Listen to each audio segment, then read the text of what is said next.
வாழ்க வளமுடன். ஓம் நமச்சிவாய. அனைத்து தமிழ் உள்ளங்களுக்கும் வணக்கம்.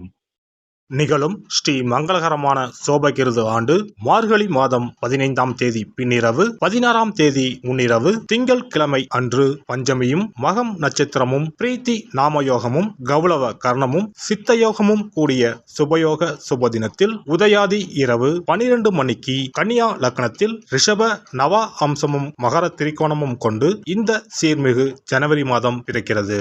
பிறக்கும் மாதம் மற்றும் வருட பிறப்பில் அனைவரும் சீரும் சிறப்புடன் ஆயுசுடனும் ஆரோக்கியத்துடனும் அனைத்து விதமான சேமங்கள் பெறவும், திருமணம் கைகூடி வரவும், சந்தான பாக்கியம் கிட்டவும், நல்ல வேலை கிடைக்கவும், வெளிநாடு பயணம் இனிதே பெறவும், வீடுமனை வாகனம் அமையவும், ஆண்டின் தொடக்க நாளில் இறைவனை திருக்கோவில்களில் சென்று வழிபாடு செய்து வருவது நல்லது. இந்த ஆண்டு சிவனுக்கும் விநாயகருக்கும் உகந்த நட்சத்திரமான சுவாதி நட்சத்திரத்தில் பிறக்கிறது. மண்ணில் வாழும் மக்களுக்கு பொன்னும் பொருளும் போகமும் செல்வாக்கும் சொல்வாக்கும் இன்னும் பெருகும். கன்னியர்களின் கவலைகள் தீரவும், காளையர்களுக்கு நல்ல உத்தியோகம் கிடைத்திடவும், எண்ணிய காரியங்கள் எளிதில் நிறைவேறவும், தைரியஸ்தானத்தில் இருக்கும் லக்னாதிபதி புதனுக்கு உகந்த தேவதையான ஸ்ரீமன் நாராயண சுவாமி மற்றும் மகம் நட்சத்திரத்திற்கு உகந்த தேவதையான விநாயகரையும் வணங்கி வர அனைத்தும் நிறைவேறும். கிரக நிலைகளை பார்க்கும் போது உலா வரும் நவ கிரகங்களும் சாரா பலத்தின் அடிப்படையில் சந்தோஷங்கள் அள்ளித்தரும் கிரக அமைப்பில் இருப்பது நன்மையே. மீனராசி அன்பர்களே, உங்கள் ராசியின் கிரக நிலைகளை ஆராய்ந்து பார்க்கும்போது ராசியில் ராகு பகவானும், குடும்பஸ்தானத்தில் குருவும், கலத்தரஸ்தானத்தில் கேதுவும், பாக்கியஸ்தானத்தில் சுக்கிரன் புதனும், தொழில் ஸ்தானத்தில் சூரியன் செவ்வாயும், போகஸ்தானத்தில் சனியும் என கிரக நிலைகள் உள்ளன.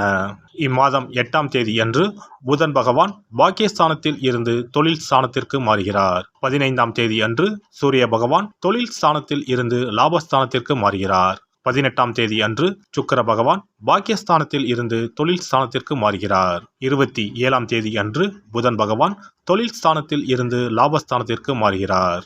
எதிர்காலத்தை மனதில் கொண்டு செயல்பட்டு வரும் மீனராசி அன்பர்களே, நீங்கள் காலத்தை வீணாக்க மாட்டீர்கள். இந்த மாதம் அனைத்து விதமான நலங்களையும் பெறப்போகிறீர்கள். சுப நிகழ்ச்சிகளுக்கு பஞ்சம் இருக்காது. விருந்து நிகழ்ச்சிகளில் கலந்து கொள்வீர்கள். இடமாற்றம் ஏற்படும். எடுத்த காரியம் தாமதப்படுகிறதே என்ற கவலை உண்டாகும். இரவில் நீண்ட நேரம் கண் விழிக்க வேண்டி வரலாம். கவனம் தேவை. குடும்பத்தில் இருப்பவர்களால் இருந்த மன வருத்தம் நீங்கும்.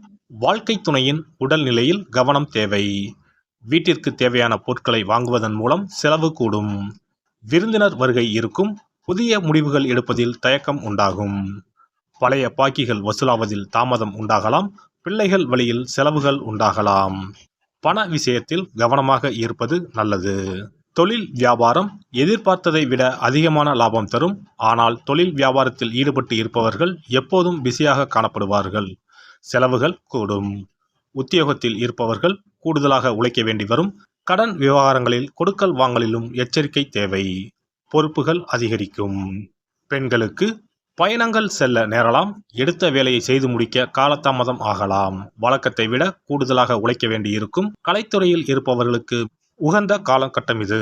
கைக்கு எட்டிய அனைத்து வாய்ப்புகளையும் பயன்படுத்தி முன்னேற்ற பாதையில் செல்வீர்கள். அரசியல்வாதிகள் சமூக சேவகர்களுக்கு பலன்கள் நன்மை தீமை என கலந்து கிடைத்தாலும் சிறப்பாக இருக்கும்.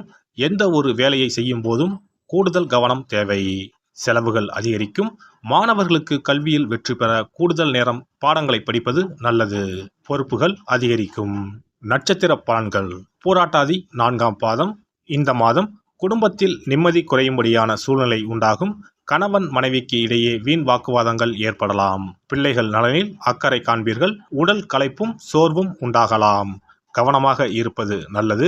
பெண்கள் எந்த காரியத்தில் ஈடுபடும் போதும் யோசித்து செயல்படுவது நல்லது. வீண் அலைச்சல் ஏற்படலாம். செலவு கூடும். மாணவர்கள் விளையாட்டில் ஆர்வம் காண்பீர்கள். பாடங்களை கவனமாக படிப்பது முன்னேற்றத்திற்கு உதவும். உத்திரட்டாதி நட்சத்திரம். இந்த மாதம் குடும்பத்தில் அமைதி உண்டாகும். பணவரத்து திருப்திகரமாக இருக்கும். வாக்கு வன்மை ஏற்படும். விருந்து கேளிக்கை நிகழ்ச்சியில் கலந்து கொள்வீர்கள். பெரிய மனிதர்களின் நட்பு கிடைக்கும். பலவகை யோகம் உண்டாகும். புண்ணிய ஸ்தலங்களை தரிசிக்கும் எண்ணம் ஏற்படும். சிலர் யாத்திரை செல்வார்கள். அடுத்தவர்கள் உதவி கிடைக்கும். தொழில் வியாபாரம் நன்றாக இருக்கும். எதிர்பார்த்த ஆர்டர்கள் வந்து சேரும்.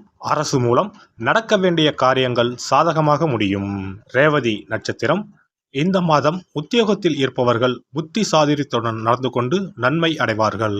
எதிர்பார்த்த பதவி உயர்வு கிடைக்கும். குடும்பத்தில் இதமான சூழ்நிலை காணப்படும். புதிய வீடு கட்டுவது, பழைய வீட்டை புதுப்பிப்பது போன்ற பணிகளை தொடங்க முற்படுவீர்கள். கணவன் மனைவிக்கு இடையே மகிழ்ச்சி நிலவும்.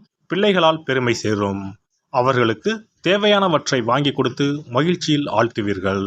தினந்தோறும் அருகில் இருக்கும் முருகன் கோவிலுக்கு சென்று வலம் வருவது நன்மை தரும். இம்மாதம் அதிர்ஷ்ட கிழமைகள் செவ்வாய், வியாழன். சந்திராஷ்டம தினங்கள் 5, 6, 7. அதிர்ஷ்ட தினங்கள் 25, 26, 27. சிறப்பு பரிகாரங்கள். வீட்டில் இருக்கக்கூடிய சிறு சிறு அமைப்புகளை மாற்றி அமைத்தாலே வருமானம் அதிகரிக்கும் என்று சாஸ்திரங்கள் கூறுகின்றன. அந்த வகையில் பணம் குறைவதற்கான காரணம் என்ன? வருமானம் அதிகரிக்க அலமாரியை எப்படி வைத்திருக்க வேண்டும், வீட்டை எப்படி வைத்திருக்க வேண்டும் என்பதை பார்ப்போம். பணம் வைக்கும் அலமாரியின் மீது குபேரர் சிலையை வைத்தால் பண வரவு தடை இல்லாமல் கிடைக்கும் என்பது நம்பிக்கை. குபேரன் இருக்கக்கூடிய இடம் வடக்கு.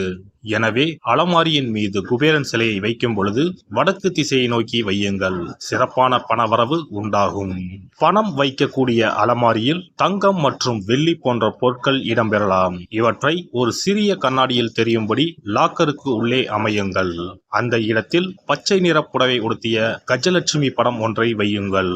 பணத்தை ஈர்க்கக்கூடிய பச்சை கற்பூரம், கிராம்பு, ஏலக்காய் போன்ற வாசனை மிகுந்த பொருட்களை போட்டு வையுங்கள். உங்க பீரோ இப்படி இருந்தால் பணம் குறையாது, சேர்ந்து கொண்டே இருக்கும். பணம் வைக்கும் அலமாரியின் உள்ளே மற்ற தேவையில்லாத பொருட்களை அப்புறப்படுத்துங்கள். புதிய துணிமணிகள் அல்லது அனுதினம் பயன்படுத்தக்கூடிய துணிமணிகளை அழகாக நேர்த்தியாக அடுக்கி வையுங்கள்.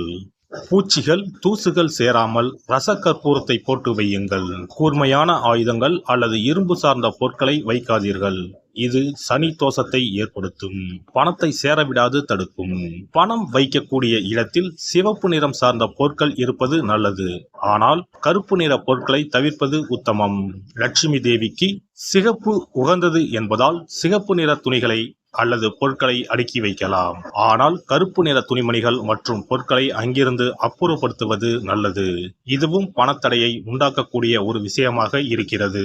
உங்கள் வீட்டின் பீரோவிற்கு பின்னால் பழைய கிழிந்து போன பாய் அல்லது துடைப்பம் வைப்பது அதிர்ஷ்டத்தை தடுக்கும் செயலாகும். கிழிந்து போன, நைந்து போன துணிமணிகள், பாய், துடைப்பம் போன்றவற்றை ஒருபோதும் வீட்டில் வைத்திருக்க கூடாது. அதை குப்பை தொட்டியில் போட்டு விடுங்கள். வீண் விரயம், மருத்துவ செலவுகள், அனாமத்தாக பணம் செலவழிவது போன்றவை இருந்தால் உங்களுடைய வீட்டில் இருக்கக்கூடிய கழிவறை மற்றும் பாத்ரூம் கதவுகளை எப்பொழுதும் மூடி வைத்திருக்கிறீர்களா என்பதை கவனியுங்கள். பழங்காலங்களில் இவை வெளியே இருந்தன. ஆனால் மாடர்ன் உலகில் வீட்டிற்கு உள்ளே இருப்பதால் இவற்றை திறந்த நிலையில் வைத்திருந்தால் பணமானது வீண் செலவழியும் என்று வாஸ்து சாஸ்திரம் கூறுகிறது. வீட்டின் பின்புறம் ஒற்றை மரம் இருப்பது நல்லதல்ல. ஒற்றை மரம் பின்புறம் இருந்தால் குடும்பத்திற்கு ஆகாது. சண்டை சச்சரவுகள் அடிக்கடி வரும் என்று நம்பப்படுகிறது. மேலும் இது பணத்தடையை ஏற்படுத்தி வருமானத்தை குறை செய்யும். மரம் வளர்த்தால் இடைவெளி விட்டு நிறைய மரங்களை வளருங்கள். எல்லாம் வல்ல இறையருளால் நீங்களும் உங்கள் அன்பு குடும்பமும் உடல் நலம், நீலாயுள், நிறை செல்வம், உயர் புகழ், மெய்ஞானம் ஓங்கி வாழ்க வளமுடன்.